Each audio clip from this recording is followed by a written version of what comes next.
It's time for the View in Your Mirror podcast. I'm Katie Harms, and along with Lisa Rubin, we help you check in and curate the best possible you and the best view in your mirror. We share tips, tricks, and strategies from our 35 plus years in our respective industries. We talk about your day from morning to night and everything in between. We share our uniqueness, relish in our shared experiences. Along the way, we share conversation with fabulous people who give us their own thought-provoking insights. So come along as we help you hone the best view in your mirror.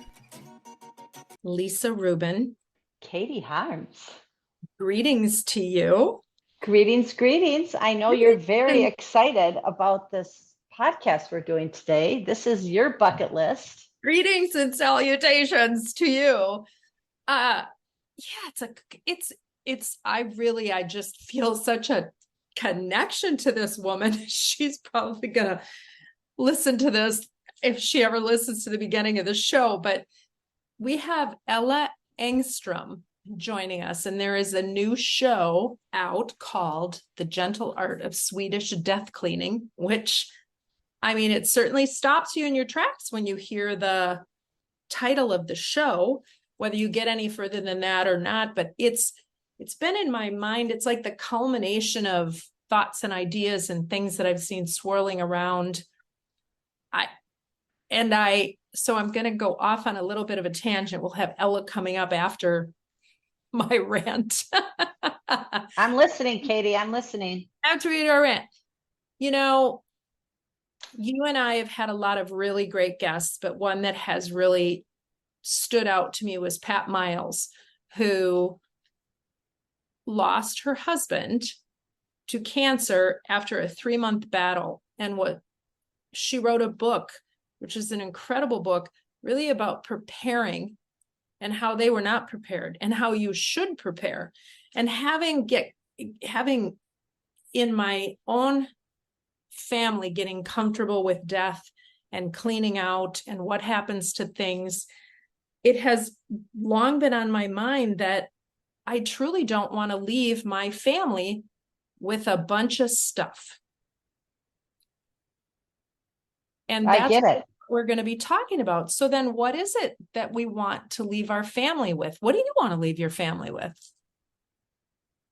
Well, I've been giving it some thought because I just recently went through the process with my parents, cleaning out their house of 60 years. They moved into an apartment now, and all the stuff they wanted to bring with them, like all this stuff. And I kept saying, what are you going to do with all this stuff? Well, we just want it. Like, it makes them feel good, right? And it's interesting. I think each generation it is not as important to them to hang on to that stuff.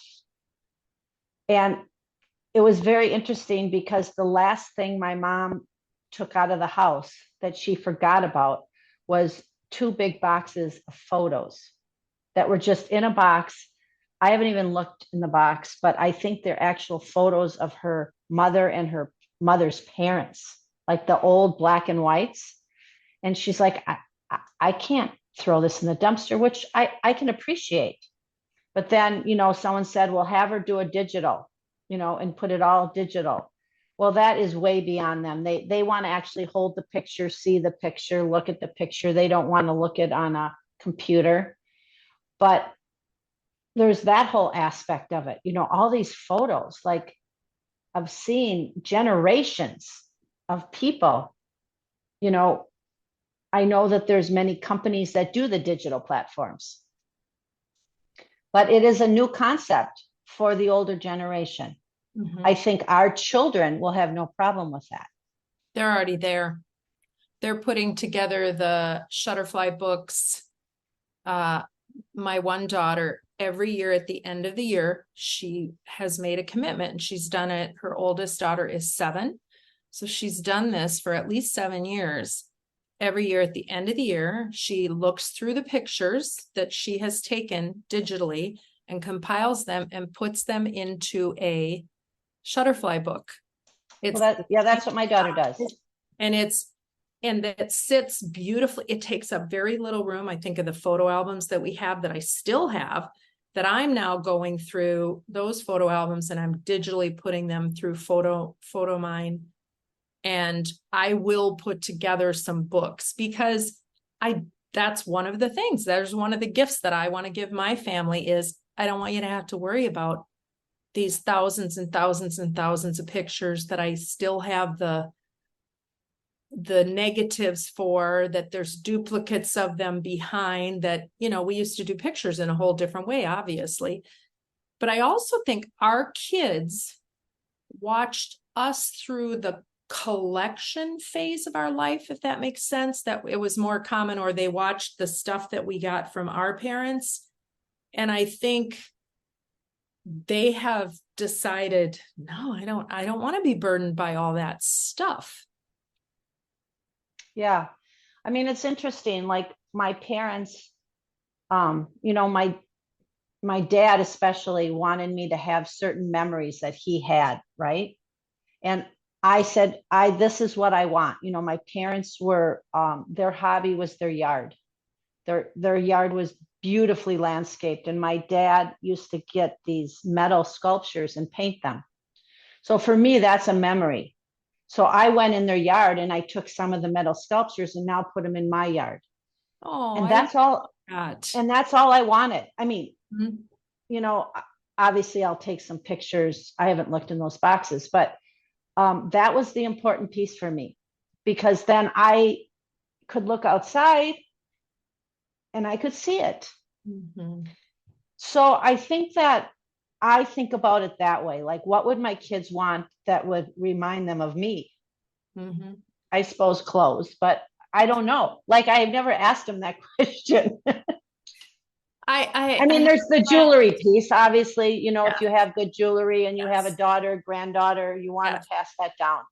But other than the jewelry piece, what do they want? I have a lot of my grandmother's stuff in my house, a lot. Do you feel comfortable asking them that question? I think that's what we have to get comfortable with is, death is inevitable. It will happen to all of us. So shouldn't we be having the conversations when we are with it enough to be able to say, hey, this is really a big memory for me, but is it for you? I have a friend, I've talked about this before on the show, Judy, my friend Judy, she did a process with her husband in which they went through their lives and their artwork, and not that things were super valuable, but they had meaning to them. Oh, we bought this piece when we were on our honeymoon in so-and-so, and we got this piece here and we got this piece here. And they literally wrote an entire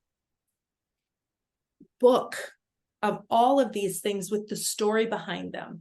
And then they took for their 3 kids and they divided up how they want those pieces to go originally, right? So kid A is going to get this group, and in the book, you're going to have all the pictures and all the information on it and whatever. However, whatever the kids want to do with it after the fact is fine.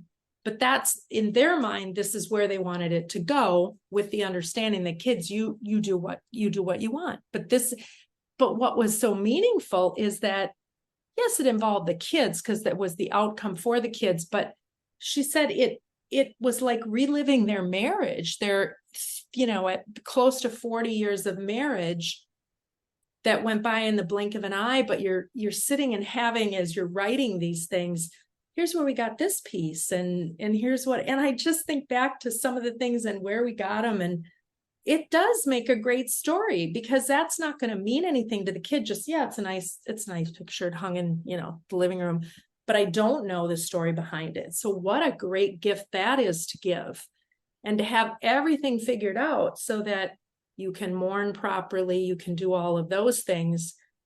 I would rather have those tough conversations now, and we have to a certain extent. Yeah, I mean, I haven't had a lot of those right now, but I hope, and I'm lucky enough to live long enough, that I'm going to have grandchildren that are going to be adults, and I'm going to want to give my grandchildren a piece of me. So I guess maybe that's one of the things that I'm not having the conversation for yet, Yeah. But I probably will. if I stay healthy and everything, I will probably in the next 10 years, but 10 years makes a big difference. It does. And I think really, if we look at our grandkids in 10 years, the books we're putting together of all our belongings, if we go that route, or, the photo books or whatever, are all the more special to sit down and share with your grandkids. Okay, let me show you this book. This is what we did back here. This is what we did. Those are the things that I think are more meaningful. And I think it's so hard when you have so many things, right? If you've had a big life and a large home and all of that, and you've got to weed through. I mean, let's face it, I could do a whole show on how I think, 55 plus apartments are being laid out and what they really have for storage. You could do a whole show. And maybe we should, Katie. Yeah, you really have to get creative on some of the beautiful common spaces. You have to get very creative in your apartments, but it also causes you, and maybe that's part of it, to really figure out what is most important for you to take with and what do you do with everything else, because people are not wanting it. And that's difficult sometimes for family members to hear. Yeah. It's interesting. I moved my parents from their home into a luxury apartment, and it's a 3-bedroom apartment. I'm not sure why they needed 3 bedrooms, but it's a 3-bedroom apartment. And the things that they chose to bring with them and how they wanted to set up their apartment to make them feel really good. And it was those things. It was my parents had a lot of artwork and how they set it up around them so that they could feel, I think, more secure and not feel like the end is near. And I told my parents, I said, how lucky are you? I hope I'm as lucky as you are that you can move from a home to a luxury apartment and not into an assisted living. And you get to set up your apartment with all the things you want and feel good. And now you have a different new life that you're going to live, probably till the end of their days. Mm-hmm. And I said that to my dad yesterday, and he said, I never thought about it that way. So it's just interesting to watch.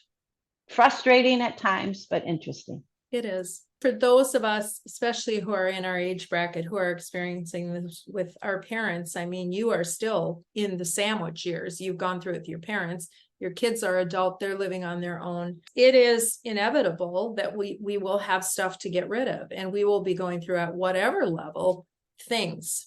And so I think it's important to start thinking about how you have those conversations with your family members of what things mean, and having an understanding of what people actually do want. And so that if they don't want a lot of stuff, if there isn't identified, I want my grandmother's marble top table, or I want the dining room set. I was just at a client's house who she has a beautiful Duncan Fife dining room set. And I said, oh, what a beautiful Duncan Fife. She said, the brand. I can't get anyone. None of my kids want it. None of my, and I said, I know it's what my sister's going through. She has my grandmother's Duncan Fife set. They're talking about downsizing. Where does all that go? It's not the in thing right now, even though it's beautiful solid wood. And it's so that may come around. And sometimes I think there'll probably be the grandkids that'll say, oh, I'll take that now because the parents don't want it, right? But we've still got to go through our life stories that are told in our stuff. And what do we want that life story to be going into our final third? It's very interesting when I'm listening to you say that, because I go into a lot of my clients' homes and, obviously I go into their closet, and their clothes also tell a story, because in order for me to help them, I have to know their story. And that's why I go into their closet. But when I'm going into their home, I really don't pay attention to the home itself because I'm very focused, that. But I do look at their artwork and I look at their things, because that also tells me the story. And so I guess I've never realized it until you were talking, and I'm thinking, when I am looking at their clothes, I do have to pay more attention to the things around them, because that says who they are right now. And I think that's a very interesting piece to person. It does tell their story. I mean, clothes tell people's story. It does. And and people are different. It's interesting. I wonder if you end up, because of who you are, having a lot of similar type of clientele, right? Very successful, probably very efficient in their manner of doing things. That's probably why they have you in the first place. So it'd be interesting to see if their house belies that as well as you're thinking about. No, it generally doesn't. Interesting. Okay. That goes back to, what do you want to leave and what do you have to get through? And to me, I've talked about it before.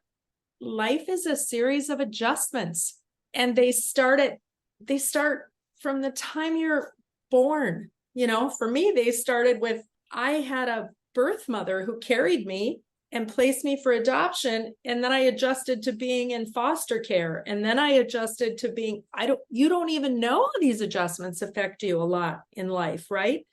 But Right. really, if you're not adjusting to the changes that go on, because nothing stays the same. And if you can adjust in a manner that helps you live fully without being guided by your stuff. And when I talk about this, I really am speaking from experience, having learned of my own, like, why does this carry memory, and really having 3 very strong-willed daughters who, thank God, that's what you want, are very good at saying, no, I don't want that. So you learn as you go, and then you have the conversations and it becomes very fun. Well, I would like you to think about this because this was grandma's, and maybe you want that. Still don't want it. Love grandma. Of my other memories, So yeah. It's a very interesting concept. And it's also interesting, when you have a son, and you have men who you're dealing with this. Now, I come from a family of 3 girls. But, I have a son, and it's interesting to watch what is important to him. Example for him right now is he does not want me to change. We've moved, since he's been born, we've moved 3 times. We've been in 3 places, but he doesn't want his bedroom set area to change, even though he hasn't lived here in, really 10 years. And it's just very important to him. So it's just interesting how those little things make a difference. He wants to come home and he wants to feel like he's at home. Yep, still, yeah. How did that conversation come about, Lisa? Well, when we were moving from our second house to the house we're in now, I was like, maybe we should sell your stuff and I'll do something different. And I thought I had said, it was like awful what I said, right?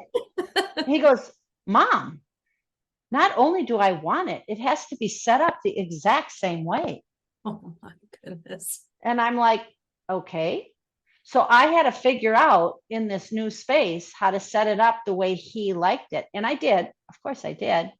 But even the pictures that were in his bedroom that we've collected over the years, and he has some artwork that we chose together, it's exactly the way it was in his other bedroom. Wow. So it's just interesting. Sometimes I'll go in his room and try to clean some stuff out. And when he comes home, he will know exactly what's missing. It's interesting. Where my daughter is not like that. Knowing him a little bit, he's very attention to detail. I can see that. But I would say Shelby is too. So, but it just it manifests in a different way. Yeah, it's just different. Yeah, it's just different. This is really kind of my new soapbox, is really understand your stuff. Really know that going through the process, take a little bit at a time. Let's end before we get to Ella. You saw the stress and strain that it had on your parents going through this. Big time. Yeah. And that's not what you want for them. And it's hard sometimes to have those conversations because people become very set in their ways. So if we then say, okay, we don't want to be in that position of being stressed out and coming to the end and coming up against that deadline, and really it has nothing to do with whether you're a person who procrastinates or not. It's just really looking at a different way to approach the third. Let's put it that way. Our final act can be one of your best. So, well, let's bring on Ella. The gentle art of Swedish death cleaning is all because of what we have been talking about, and we'll learn really how this came about. Amy Poehler is the executive director. She narrates this show. Ella is part of a group of 3 that go in and help people go through this process of getting rid of stuff in various different ways. So we're going to take a quick break. We'll be back to chat with Ella Engström. Are you ready to elevate your jewelry and gift buying experience? Then you need Continental Diamond. Since 1981, Helene and Jimmy Pessis have been operating Continental Diamond. Their staff is highly trained, exceptional, and have been with them for many years, and they will help you find the exact right gift. For the past 13 years, Continental Diamond has been named Minnesota Bride's best jeweler. Beyond engagement rings, they have a large selection of fashion jewelry, timepieces, and they have one of the most experienced service departments around. You can visit them online at continentaldiamond.com. Go in and give yourself the gift of that experience. It's a special place located just 10 minutes west of downtown Minneapolis, right outside the West End. Plan your visit. Continental Diamond, continentaldiamond.com. Ella Engström, thank you so much, so much. As Lisa has told you, and as I have told you, I'm singing your praises and enjoying your show, and we want to get to know you. Oh, thank you for having me on the podcast. Really nice to be here talking to you. Well, and I could listen to you talk all day. Tell me this, you take a break in the show. If the gentle art of Swedish death cleaning is the name of the show, and we'll get into a lot more about that. But I was reading an article that Lisa had found and forwarded to me about the break you take and what you call it. And that's almost like a religious experience, it feels like. Yes, the fika breaks you mean. The fika. Yes. Yeah, the fika.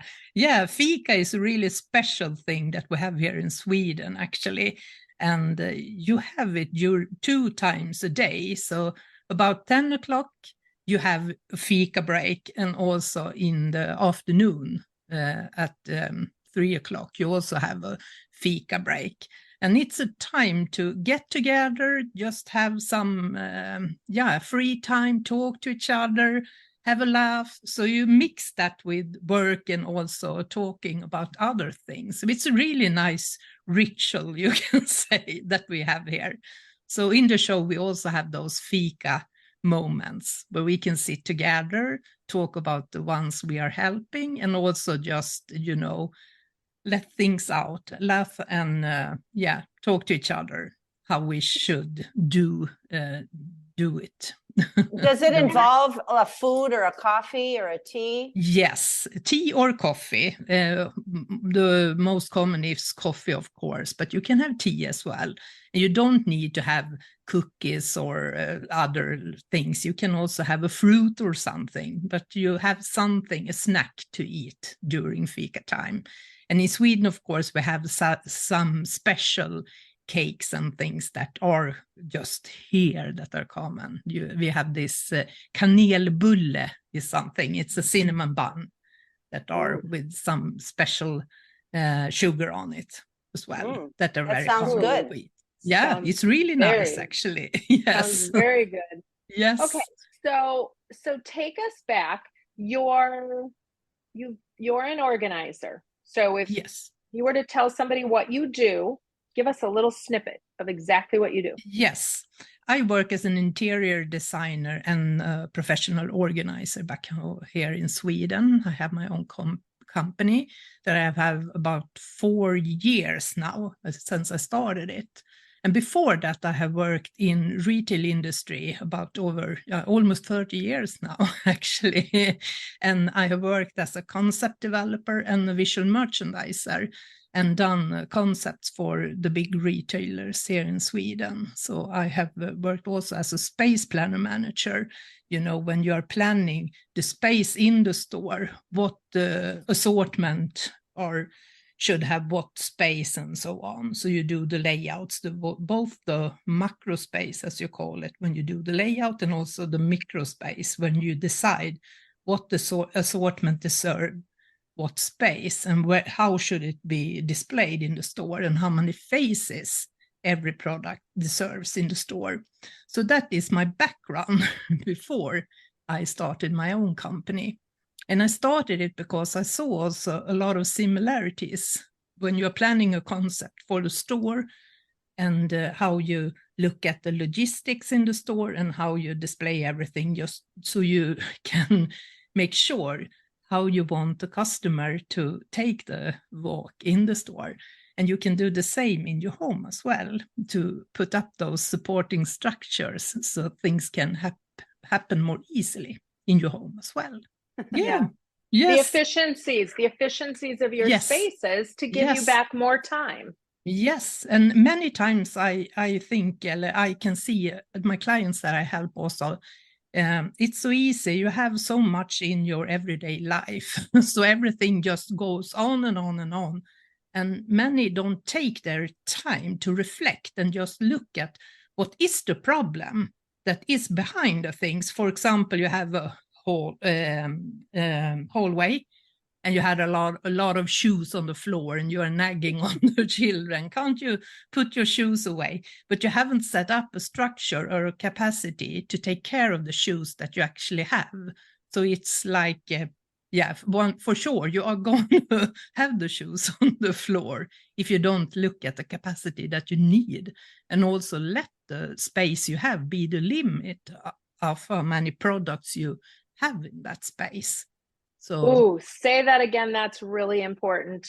Yeah, let the space be the limit. So the capacity you have, that's the space you have. So you adjust the things you can fit into that space you have. And that's the main problem, I think, in almost every home, that you have too much stuff, depending on the space you have. So you have, it has gone crazy, you can say. And then you have the struggle, just moving things around, the piles, the shuffle game, like, moving things around, and everything gets much harder. It doesn't have to be that way at all. You can, and you think of the time. Yes, right? Yeah. The time it's very that time it takes. Consuming. Yeah. Really time consuming, and it doesn't have to be that way at all. You can design your home so it works for you and your needs. And so you're not, and you're saying too, which I think I'm going to agree with wholeheartedly, you don't have to move to get a bigger space. You don't have to push yourself outside your means in that way. You just have to really look at things differently and where you are. Yeah, absolutely. And that's also one of the really fun things, I think, with this job, is to do that, to look at the home in a different, with new eyes, you can say, as well, and see how can we optimize this space in the best way. What needs does this family have? And their things, and what the interest and everything, and put all these things together. It's like doing a big puzzle, and see how it can fit and what is the best way to set it up. So it's individual, because we are different and everyone has different needs as well. I think it's so easy also to just buy a solution because you see it in another person's home. You think, oh, this looks nice, but then you try to take it into your home, and then you feel, oh, it didn't turn out the way I thought. Maybe you just had taken a little bit of that because you got inspiration. You don't have thought it through the whole way, so to say. And you don't know, we talk about this a lot, you don't know what you don't know. So if you're not a space planner, if you really aren't, and even in the interior design world, there's a lot of people that do beautiful, like people will say to me, what color, what paint chip? I'm like, not my thing. There's many people that is truly like They're going to help you with the pillow swatches and all of those types of things. I'm going to talk to you about how this space functions and then the other stuff. But I'm also going to talk to you about, are you a person who likes to see things sitting out? Or are you a person who likes things to be behind cabinets? And some people don't even know that about themselves. And that's where really analyzing that makes a huge difference in the overall usability of the space. Yeah, absolutely. That's one of the things that my clients are, when I work with them, that's one of the things we are doing. First of all, we start by looking where they are right now, and also what are they need, what needs they have. And after that, we are looking into that part. How does the storage look like? Is it open? Is it closed? What style do you have? Are you more like you need nitty-gritty and you need to, you want to divide it, you are very organized and want to have everything separate? Or are you more like, okay, it's okay for me to have a basket and throw things in? It's better to set up a system that works for you. Otherwise, it shouldn't make it more complicated, the things that you are doing. And we are different there. So it's very important to look what's the best for that family or that house. Agree so much. Do you find in Sweden, and I'll tell you what to me happens in the United States. Yeah, the United States. That's a the good United word. States. Yeah, that was a Freudian, but that was great. So I think builders are up against a lot, regulations, this, that, and the other thing. I think sometimes they also just do what has worked for years and years and years. Yes. And they are not looking at, wait, this is a spot that we should have, whether it's an interior designer, but somebody who specializes in space, because guess what? Where we put this door might make a difference to how you use a space. The sight lines, are you going to want to look at that hallway to see all the shoes or the working spaces in the home? And we don't take that care. We might in some levels of building, but I think it's more important in the starter homes, especially in remodeling. If you're not doing it in remodeling, you're missing such an important piece on how that home's going to live for you the rest of the days you're in it. Yeah, I really agree on that, because that's a bit that are missing many times. And also when they are designing new houses as well, you have some standards that has worked for years and years, and no one take a new look at it and see, okay, what can we do different now? For example, now when everyone is working more from home, for example, that is a different behavior and different needs as well, to have a more flexibility as well, to use the space in different ways, in different times as well. So you don't end up needed bigger and bigger space just because, yeah, it's better to have that flexibility as well. So you can use the space better. The show, The Gentle Art of Swedish Death Cleaning, leads us to believe that you've got it all figured out in Sweden on how to do this, how to clean your spaces out and live a little more with less. Yeah. I mean, it's a thing that we are more minimalistic. The Scandinavian style are more that you have things for a purpose in general. But of course, we have people here as well that don't have a clue about these things as well. Not everything. And not everyone has their shit together, so at all. So it's easy with things that it accumulates, and also you need to do this to purge sometimes as well your things, of course, and declutter, because it really ends up very quick with things. It adds quickly. Do you have like Goodwills in places where people bring their stuff? Yeah, we have a lot of like flea markets and goodwills where people can donate their things. So that's very common that you do. And also it's a big trend as well to buy secondhand. So it's getting more and more common that you buy secondhand as well first instead of buying new things. So that's really a good trend, I think, as well, to see if you can reuse things. Do you see a difference in generations when you're doing this? Yeah, absolutely. Yes, I do that because the older generation, if you see my mother, she's 78 now, they are more to cling on to things because they have another upbringing as well. They were born after the Second World War, so they are used to, save, and it could be good to have, and those kind of things. So I see a difference. And then we have my generation, it's more like a status thing to have things to show off more or less, that you have a status. And I think the next generation, if I see my kids, they are more aware of what they spend their money on and things, and are more into also and see for the environment to take care And experiences. Yes, they're more into experiences. Yes, more to experience things than have a lot of stuff. I think you see a very big difference in the generations. So, but if we talk death cleaning here in Sweden, it's a very common thing that the older generation start to downsize and taking care of their stuff before they are leaving, so they don't burden their loved ones with things. So that's really actually a thing here in Sweden that many are doing, and that's the older generation that it started with, that do the death cleaning part. Then the name came more when Margareta Magnusson wrote that book, The Gentle Art of Swedish Death Cleaning. So yes.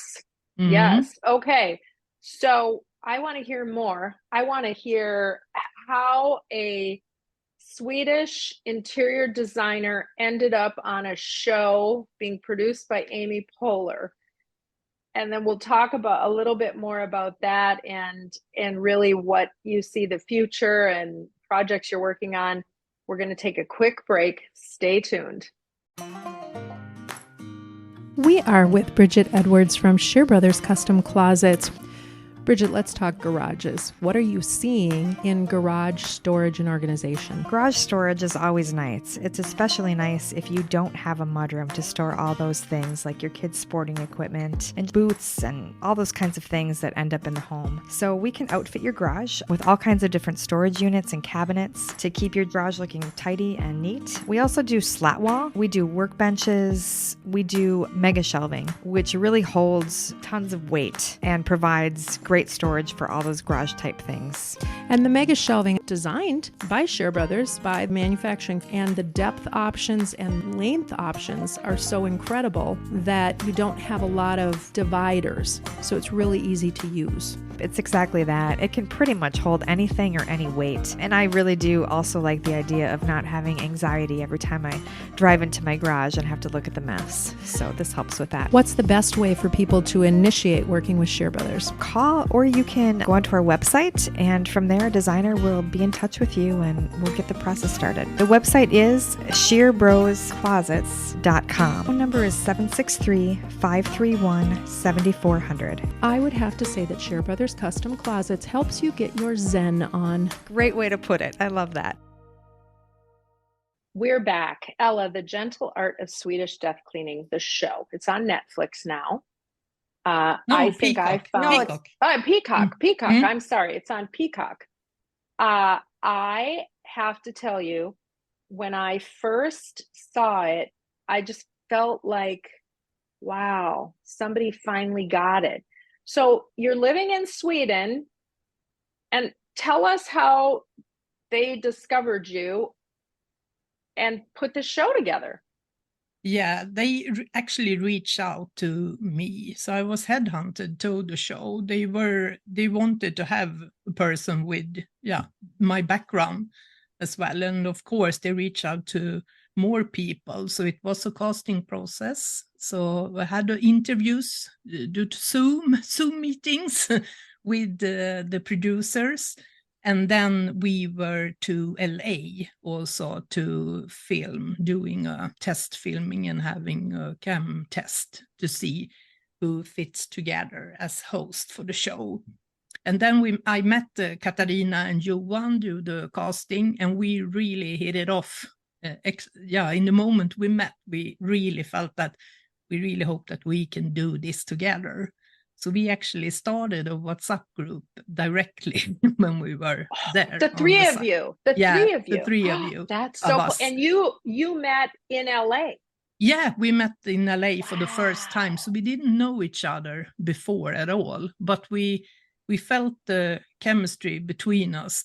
So we were like having the WhatsApp group and talk to each other about the process and have you heard anything and so on. So we were talking to each other. So, and then it's history. It was us three that were picked out for the show as well. So yeah, so we are good friends, really good friends now. Yeah. And it really does show. Yeah, there's a word in Jewish, right? Kismet. Well, that's not really. Is that a Yiddish word? The kismet is where or whatever you say that it was meant to be. What's the word in Swedish for that? Beshert is the Jewish word. Oh, beshert is the Jewish word. Yeah, what do you say in Sweden about that? Vi hade kemi, you say, like we have the chemistry together. You feel that the personkemi, chemistry. Okay. So that's the word, personkemi, rätt personkemi, the right. It person. Was the right. It's the right fit. There's just such a. I mean, I just get. And maybe it's because I do what I do, but I really think the energy of what you're doing for people, it just comes through. I was in tears through several of those shows. I get a lot of messages from people that watch the show. So I don't think that it's just because you work with this, because I get so many messages from people that have tried by themselves so much to coming in order, and also that they have felt so overwhelmed when they are starting to go through the stuff. And everyone says that it has helped them so much, and also that it feels so easy and heartwarming when they are watching the show as well. It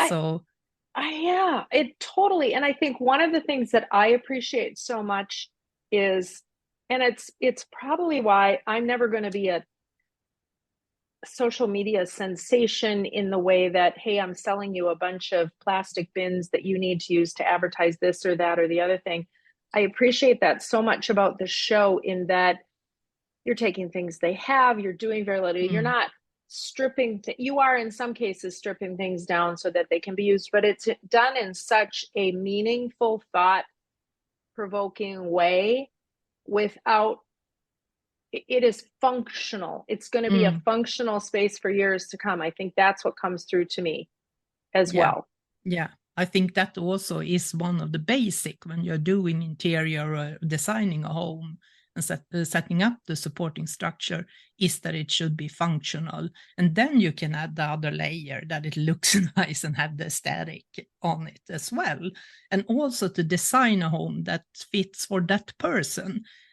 We have so many different examples there. For example, Doug, when we are helping him, so that has all the Hawaiian Honolulu. Oh, yes. Yeah. Stuff. I saw that show. Yeah. Yeah. And that's a lot of things, but he likes it. And we just added his stuff, and we could put it in a new context and put the things together more nicely.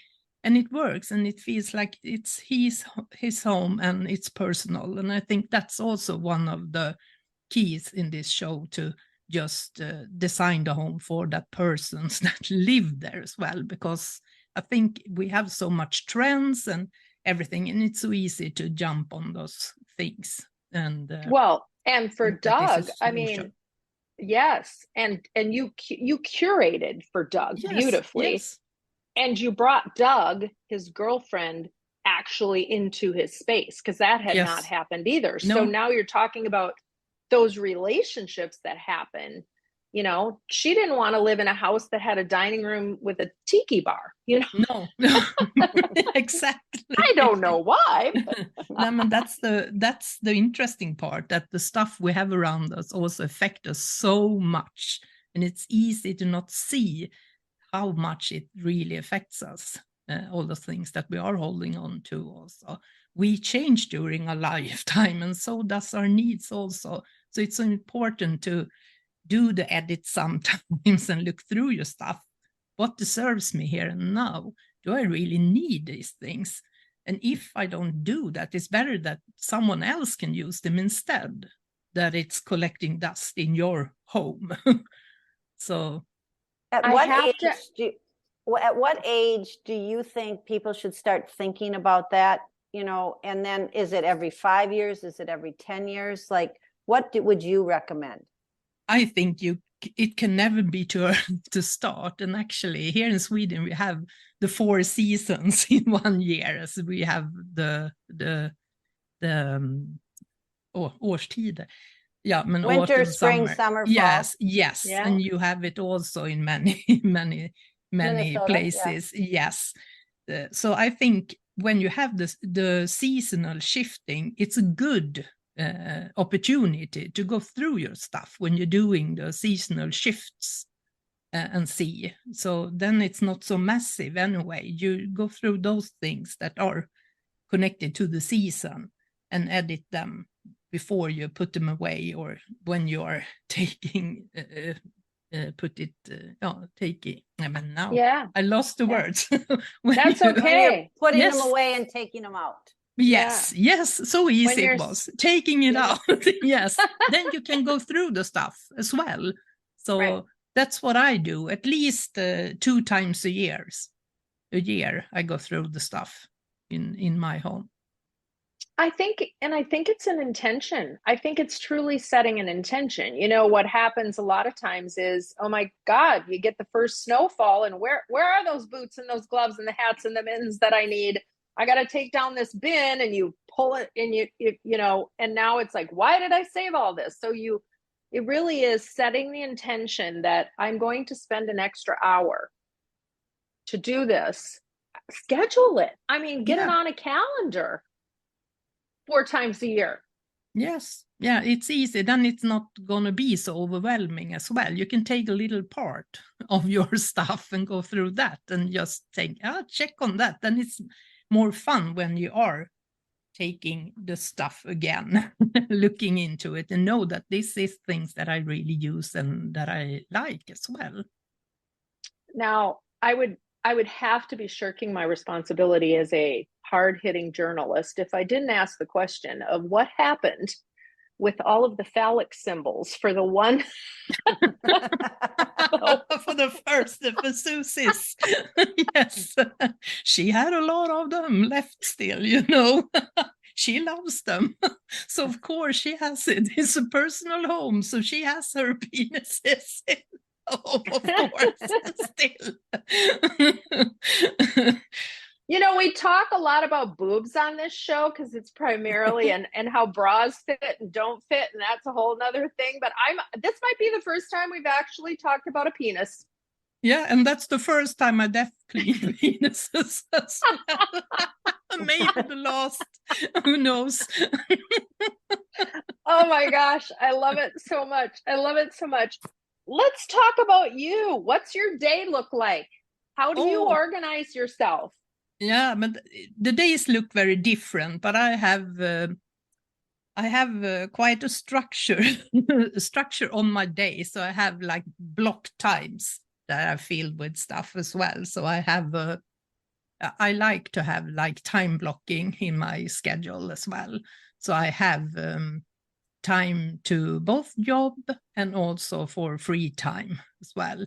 And then when you have this work, when you work with things that you really are passionate about as well, it goes a little hand in hand. So it's easy also that you don't have this, that you work too much, like maybe. Work.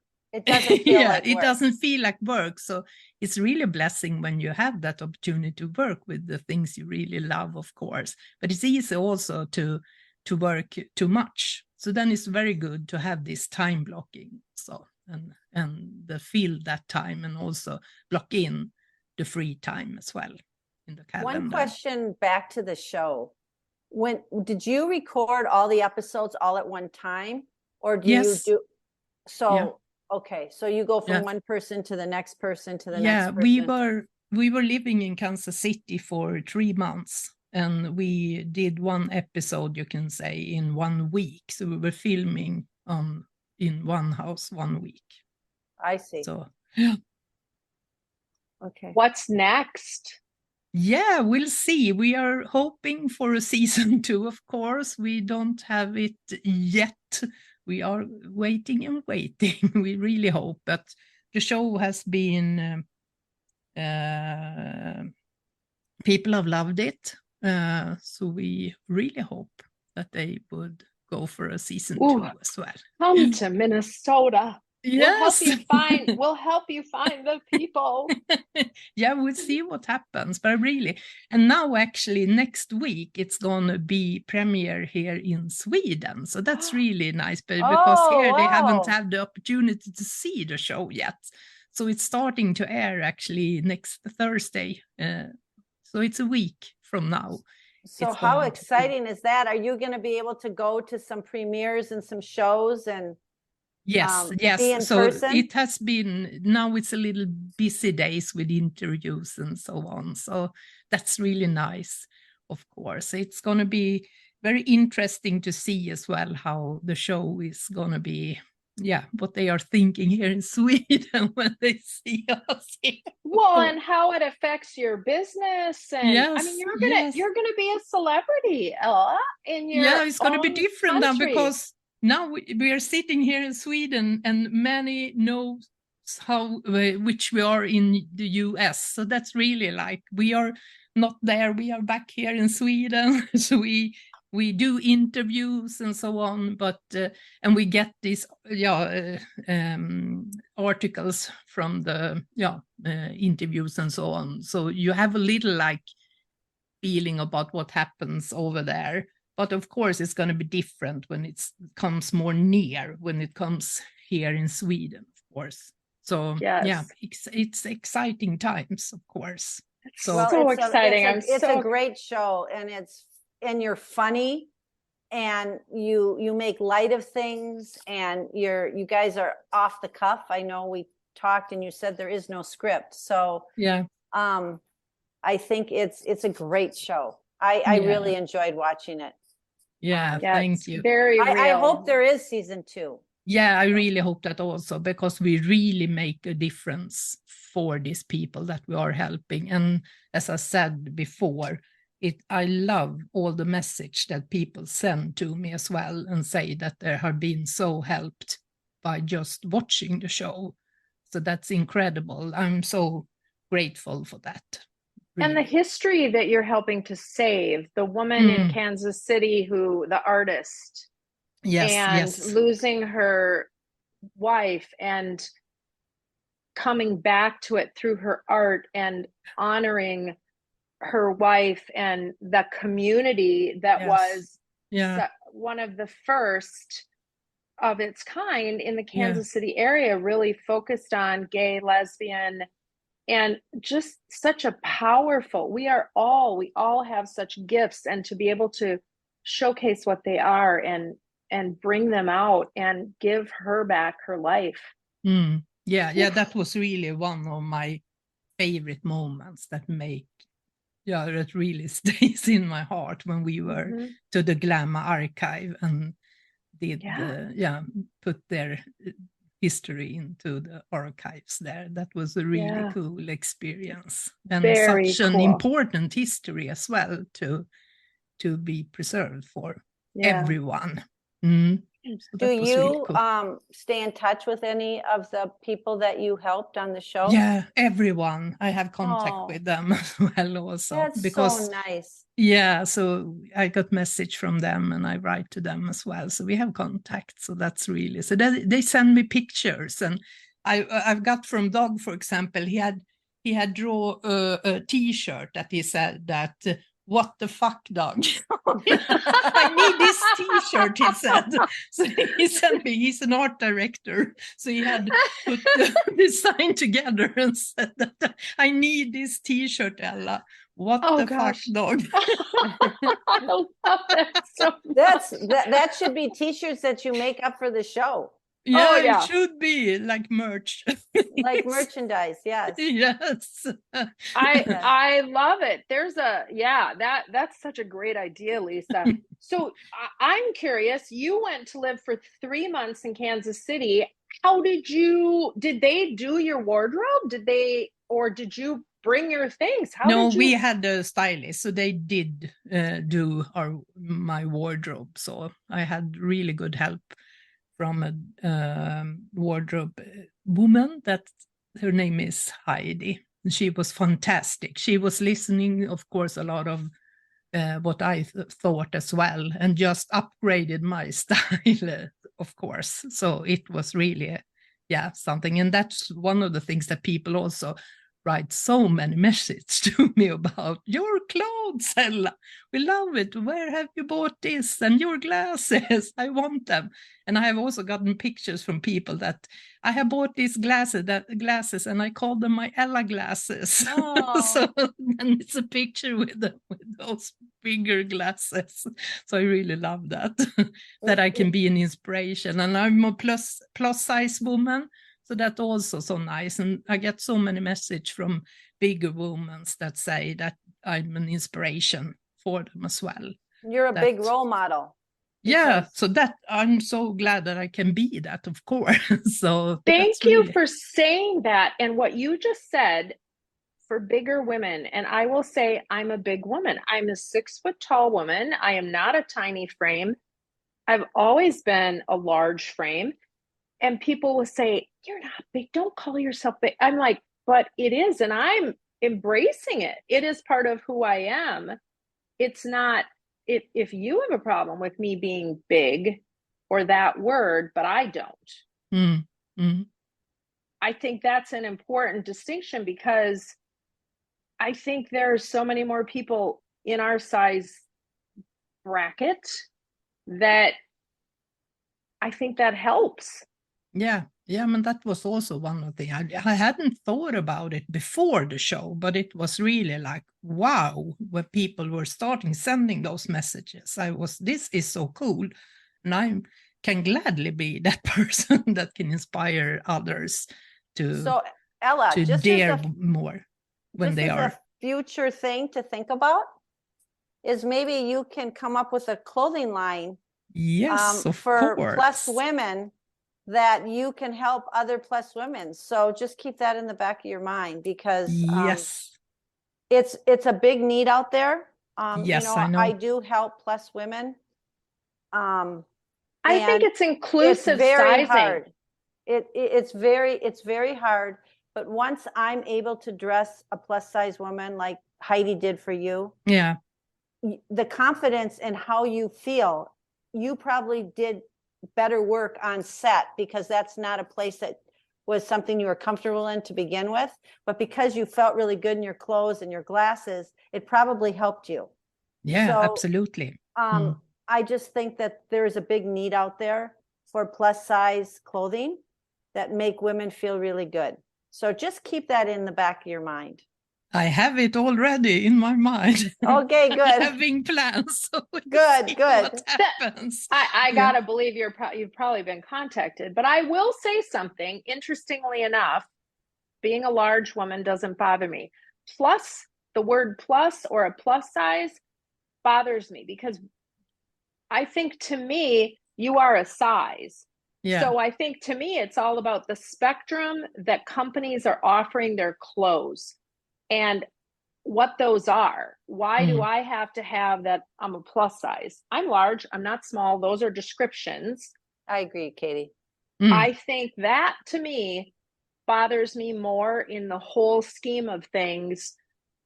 Other than it's frustrating that there are stores that are only for plus size women. Why? I agree as well. It's crazy.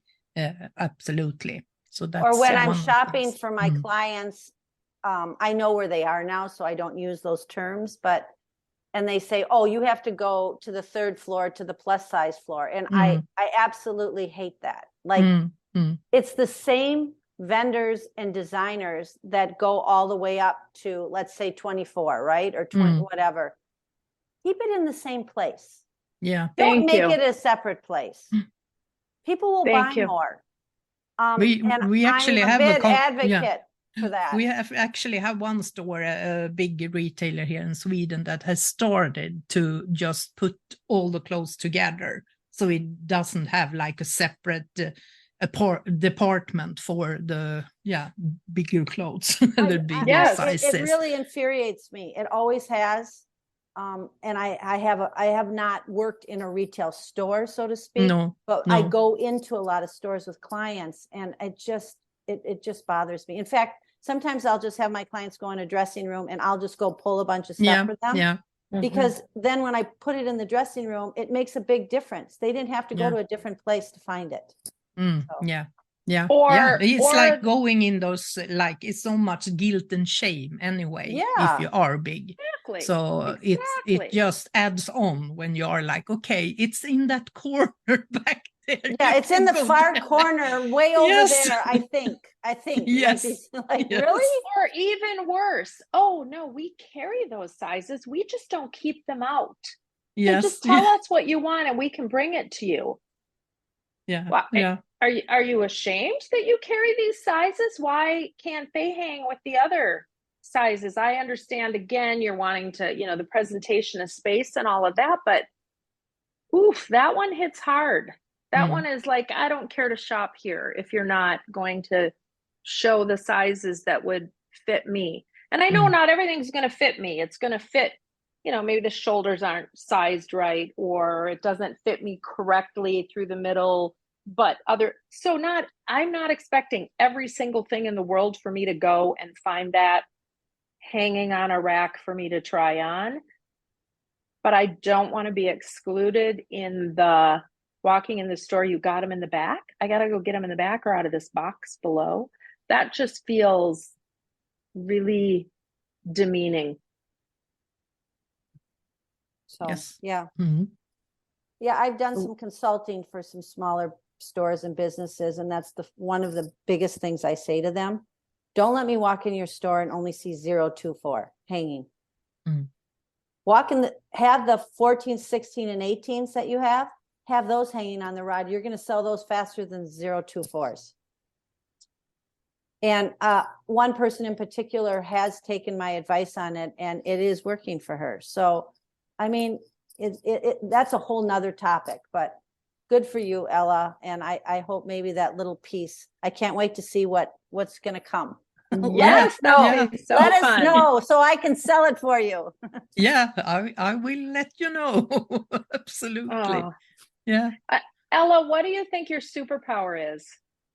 I mean, it's helping others, to see others, and be that support for others. I think to take the next level, to to help them actually see things with new eyes. Such a gift.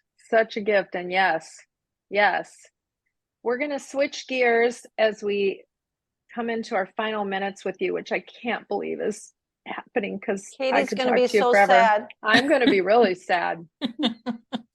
So we asked you for the nonprofit you would like to touch on, and you picked Not Today Cancer, which is nottodaycancer.care. Yes. Tell us a little bit why you picked this organization. Yeah, because it is our showrunner, J.J. Duncan, that has started this non-profit organization, because she and her partner, they lost their son in leukemia when he was 11 years old. So they are having this also when you can buy toys for children, for example, when they are in the hospital and so on, and doing fundraisers to get funds to prevent that other kids are dying in this disease. So I think it's a very, very, very important organization. So, no, and it is, they talk about, and I did not know this statistic, almost 80% of children who survive cancer develop chronic health conditions after treatment, and secondary cancers are also common, and only 5% of oncology drugs have a pediatric recommendation when they were first developed. So they're not designed for children, so their little bodies handle things differently. And so all of the things that they're trying to help alleviate those struggles. It's so sad that it takes such tragedy, but yet the heart they have for giving back to starting this organization is really something. Yeah, it really is. And also one of the things that JJ was the showrunner on the show, The Gentle Art of Swedish Death Cleaning. I think that is also showing that you can feel that big warm heart in the show also. And for her that had lost her child, it's so important as well that we have those conversations as well, how you can support people that are dying or the ones that have lost someone, to just dare to talk about this topic as well, to be there for each other. So that's really important. Yeah. NotTodayCancer.care is the website for more information. Thank you for bringing that to light. You know what? We can't end our conversation with you without asking about Amy Poehler. Yeah, she's so cool. She's so funny and she's so down to earth as well. I really love her. I have followed her for years and she just makes me just laugh. I mean, her really humor is my humor. So I think she's great. So it's nice to hear that we're even working with her. She's as great as she appears. So. But she really is she's really nice and so funny. And also when she do the narration on the show, it also add that extra, like sometimes it's heavy discussions that we have, but she brings in that humor in that. And I think the best medicine is actually to laugh as well. So it is so true. It is so true. And she's executive producer. She also narrates it. Did she put the show together? She did it together with Scout Productions, the producers that did Queer Eye. They actually were the ones that were pitched for this book, and they asked Amy to also be involved. So it's both Papercut Production, that is Amy Poehler's production company, and it's also Scout Production that are behind the shows. So they are very involved as well, Scout. Very cool. We wish you all kinds of luck. You'll have to let us know if you get back to LA. I would love anywhere close. Anywhere close. I would love to come meet you. Yes, I will let you know. Absolutely. Perfect. I really hope to come there. Quite soon, I hope for that. And let's end with what we talked about. What is the little break that Swedish people take? Fika. So Katie, you can have a fika with her. I would love it. Of course, we will take a fika if I come there. Fika time. If we can we put fika into lunch, into the afternoon fika? I want all the time. I'm all into that. I love hanging with people. And a little bit of shopping thrown in. Oh my gosh, we'll just take a day of it. Katie has a whole day planned, Ella. Yes, that's nice. I'm into it, Lovely. Thank you. You are really, truly a wonderful person. It was so nice to talk to you both. So thank you. We're sending you all the best energy to be renewed and help so many more people. Let us know how we can help you. And wait, we forgot something, Katie. What did we forget? How did we? How do people get a hold of you? Yes. Can you believe it, Katie? I remembered. My gosh. Yes. Instagram, you can follow me on Instagram, Engsroom, I'm called there, and also you have my website, also engsroom.com. And Engström is Engsroom. Yes, that's correct. Fabulous. Yes. Okay, well, be prepared to hear from all of our wonderful listeners and many more. We'll take credit for everyone new that's coming on after, show. You are so welcome. We thank you. Until thank next you so time. much. So nice to meet you. You too. Lisa, I got to get off of our show here because I am flying so high with excitement right now that I don't know that the walls of my room can contain me. I need to go scream from the mountaintops how happy I am. I can see it in your face, Katie, as I'm watching you. You were fantastic, but you were in your element and you were so excited. But the thing about Ella is that, like I said to you offline, she has such a beautiful demeanor about her, and she loves people, like she said. Mm-hmm. And her energy for helping is incredible. Oh, wow. Yeah, she's really an incredible woman. And thank you for getting her on. I'm so glad I did that for both of us. You are welcome. And I'm glad I did it for everyone who's listening. And one thing we didn't talk about it, but we should note is clearly English is not her first language. And so she was talking about the energy that it takes to listen to what somebody's saying, translate it in her mind into her language, then think about how she's going to respond back. She does it beautifully. And I wonder if that's part of the secret sauce that gives her that opportunity also then to really think about what she's going to say. Yeah, and deliver it in that really meaningful way that she does. So I hope everyone listens or watches the show, The Gentle Art of Swedish Death Cleaning.